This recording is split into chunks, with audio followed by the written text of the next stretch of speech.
Good morning, everybody. This is Respect for the Father, Part 2. Now, I really spoke about masculine authority, and I really talked about how it is incredibly important for us to recognize that even though it is the lesser comfortable office, it is far better to find the feminine kind of service, to receive that feminine service, that ultimately masculine authority is incredibly crucial to our lives and to our societies. That being said, when we look at men and their makeup, we see men who are designed in very special ways, and one of the instincts of men, and I hope nobody would try to contest me on this, but one of the bigger instincts of men is to conquer. And of course, if you were a man who really wants to conquer, I would suggest that there are two different ways of conquering a group of people or a person. One one is through the worldly way, and the worldly way is quite weird and opposite and strange, and the Bible usually contradicts it and says something completely backwards. But in the world, we see that whoever has the bigger gun wins. Whoever has the most resources, the most money, the most food in time of famine. We see people with the resources asserting a kind of control and a kind of dominance over people. And this is quite a worldly way. Now, the Bible actually goes completely flips this around and basically says that if you want to be the greatest, you should be the least and the person who gives the most and just gives and serves and serves and gives. And human beings don't typically like that particular method as well. It's not quite as easy, it's not quite as comfortable, it doesn't work quite as quickly as maybe the worldly way of doing it.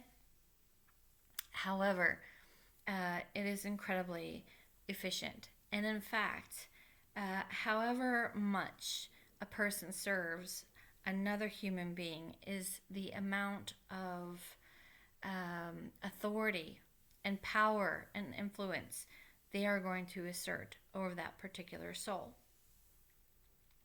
So when you look at the Bible, for example, and the Bible basically commands men to reflect Jesus Christ and basically show that they are to love their wives and to lay down their lives for their wives. The Bible is giving men the command to basically serve their wives in such an incredibly intense way that they would win and conquer her with love and conquer her through service and through serving her. And basically, they're telling men, be the greater servant in this relationship, and you are the one who's going to have the authority. However, men make the mistake in thinking that that authority is some privilege that is granted to them automatically because they are men. This is not so. If a woman loves and lays her life down for a man, then she will absolutely gain spiritual influence and authority over that man. And indeed, one of the ways that God redeems women who are taken advantage of, they are perhaps exploited sexually, maybe they are raped, they are really given that man as a slave. And while sometimes we don't necessarily see it for a long time, it comes to be eventually. And it absolutely will be so in heaven. That if a woman serves a man and the authorities on earth never recognize that or really take it into consideration that this is a woman that really deserves authority in spite of her being a woman, because she is the one who has acted in this particular authoritarian role, then she might not necessarily see the fruit of that on earth, although there has been some women who have definitely accomplished that. But when they go to heaven, they will rule over those men that they served. And this is why sometimes there is a disjoint between heaven and earth, that, you have to agree with heaven and you have to agree with God. You don't necessarily agree with man. However, God commanded man, hey, this is how you conquer women. This is how you conquer your family. It's through love and through service. It is not through worldly means of domination and force. And if you do that, you will have the authority. You will gain that power that you long for and that you secretly desire. But as women choose to do this themselves, they gain more and more for themselves. And so there is a real battle. There's a real battle of power going on. And right now, I would say that there is a real power struggle going on in the kingdom of heaven in regards to women.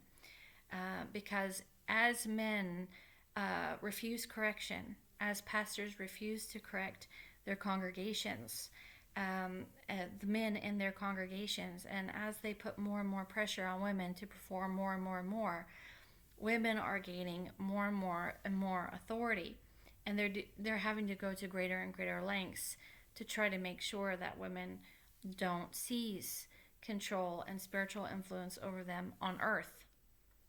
But the thing is that no matter what they do here on earth, and even if they were to accomplish knocking a woman out, they will never be able to accomplish this in heaven.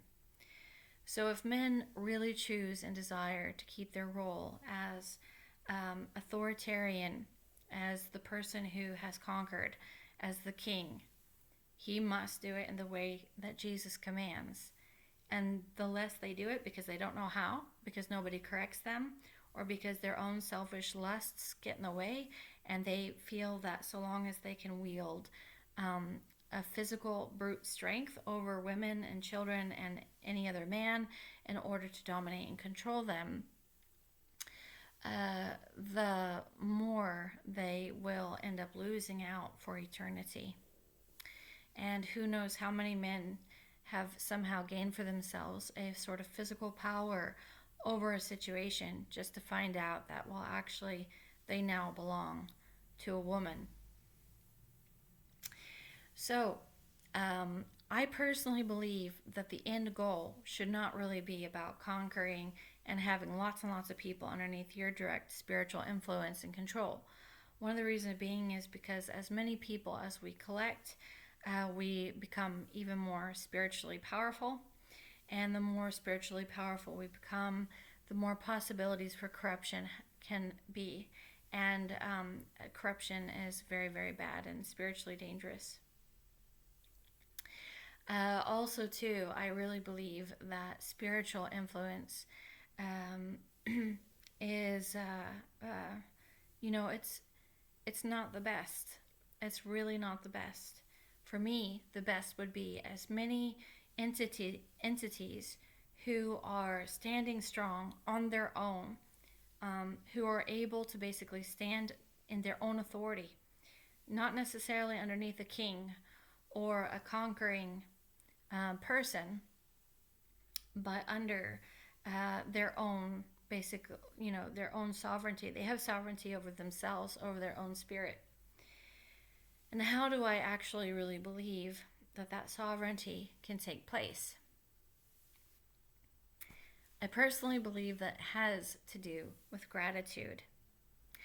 And I really personally believe that the race is on in the hearts of ministers and the hearts of people and the hearts of pastors and the hearts of servants of all kinds, that whoever outserves the other is the person who basically wins, who conquers. But if you have two people constantly working at paying back the good that a person has done and making sure to show gratitude, to show honor, to really be there for people in their darkest hours, and then to pay it back, the more there is a balance and an equality that happens. I don't naturally believe in equality. I actually don't strive for equality. I am not what you would consider a feminist, which is a person who believes in equality between the sexes.